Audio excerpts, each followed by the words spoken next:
តែឆ្ងល់ថាតើសាច់ដែលស្ងួតដូចជាតែងៀតតែឆ្អើសាច់គោងៀតអីហ្នឹងវាមានសេះសល់សារធាតុចិញ្ចឹមអត់វាធ្លាប់លឺអីគេតែងតែនិយាយថាអីស៊ីរបស់ក្រៀមក្រាស់ចឹងមានសារធាតុចិញ្ចឹមណាចម្លើយគឺ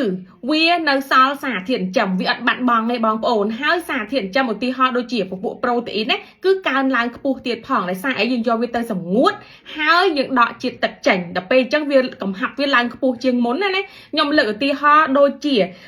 ត្រីខ្ញុំលើកតែត្រីទេ28ក្រាមមានប្រូតេអ៊ីន18ក្រាមគឺខ្ពស់ខ្លាំងមែនតើករណីត្រីស្ងួតណាចំណុចទី2នៅក្នុងសាច់ត្រីសាច់ជ្រូកសាច់គោអីអស់ហ្នឹងភាគច្រើនគឺមានវីតាមីន B12 មានប៉ូតាស្យូមមានម៉ាញ៉េស្យូមមានសេឡានីមហើយនិងសារធាតុរ៉ែផ្សេងទៀតភាគច្រើននៅក្នុងសាច់មានសារធាតុអស់ហ្នឹងក៏អត់បាត់បង់ដែរនៅពេលដែលបងប្អូនយកវាទៅសម្ងួតឬក៏យកវាទៅឆ្អើពួកអីករណីសម្ងួតគឺយើងអត់សម្ងួតសីតុណ្ហភាពខ្លាំងទេបើករណីឆ្អើវិញគឺយើងឆ្អើនៅលើភ្លើងមែនតែសីតុណ្ហភាពក៏វាអត់ខ្លាំងដែរបើអញ្ចឹងវាខ្លោចណាដូច្នេះហើយសារធាតុទាំងអស់ហ្នឹងក៏អត់បាត់បង់ដូចគ្នាសរុបទៅវាមានសារធាតុចិញ្ចឹមច្រើនជាងរបស់ស្រស់ទៀតប៉ុន្តែចំណុចមួយដែលបងប្អូនត្រូវប្រុងប្រយ័ត្ននឹងគេឲ្យយើងយកចិត្តទុកដាក់នោះគឺ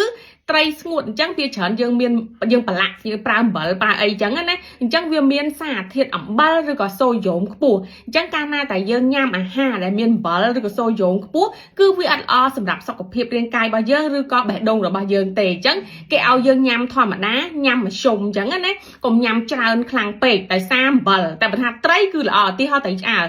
អើគេអត់មានបានប្រឡាក់អីទាំងអស់គេយកត្រីទៅឆ្អើតែម្ដងអញ្ចឹងអាហ្នឹងគឺអត់មានបញ្ហាទេបងប្អូនញ៉ាំធម្មតាអញ្ចឹងថ្ងៃក្រោយបើសិនតែយើងញ៉ាំត្រីស្ងួតត្រីអីយើងគិតថាខ្ញុំទទួលបានប្រូតេអ៊ីនណាទទួលបានដូចគ្នាដូចយើងញ៉ាំរបស់ស្រស់ដែរប៉ុន្តែគ្រាន់តែប្រយ័ត្នរឿងអំបិល